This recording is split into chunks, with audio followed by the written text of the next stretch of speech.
செய்து முடித்தவர்களாய் நிற்க வேண்டும். அதற்கு பிசாசு என்ன செய்யணும்?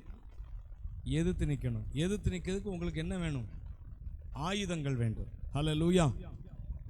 ஆயுதம் என்பது பவுல் 2 கொரிந்தியர் 10ஆம் அதிகாரத்தில் சொன்னது போல, எங்களுடைய போராயுதங்கள்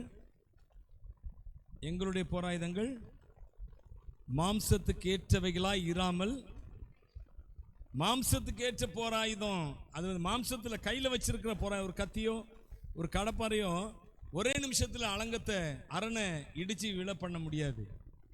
புரியுதா நான் சொல்றது? ஒரு பெரிய என்னது இடிக்கிறதுக்கு என்ன சொல்லுவாங்க, அது பேர் என்ன பேர்?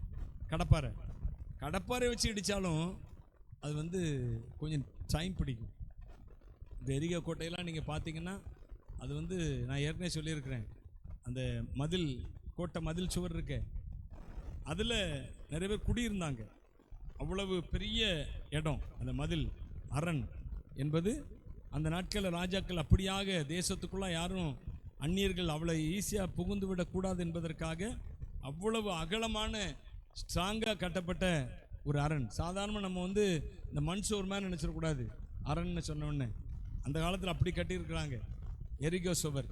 அதை இடிக்கன்னா எத்தனையோ நூற்றுக்கணக்கான ஆட்கள் வேணும், நூற்றுக்கணக்கான மணி நேரங்கள் வேணும். ஆனால் இவர்கள் ஒண்ணே கர்த்தர் சொன்னதை மாத்திரம் செய்தாங்க, அவ்வளோதான். துதின்னு கூட சொல்ல முடியாது. அந்த இடத்துல அவங்க என்ன செய்யலை? துதிக்க கூட செய்யலை.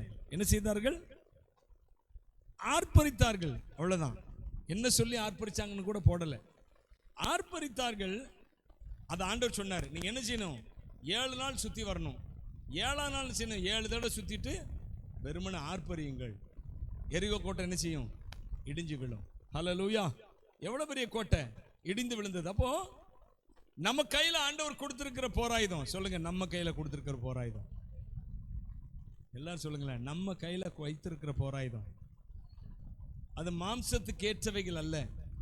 அப்படின்னா என்ன அர்த்தம்? மாம்சத்துக்கு ஏற்றவைகள் அல்ல. மாம்சத்துக்கு ஏற்றவைகள் அப்படின்னா என்ன அர்த்தம்?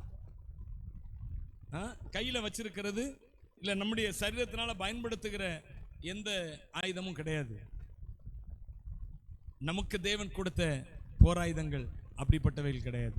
அவைகள் அரண்களை நிர்மூலமாக்கும்படியாக ஆவிக்குரிய போராயுதங்கள்.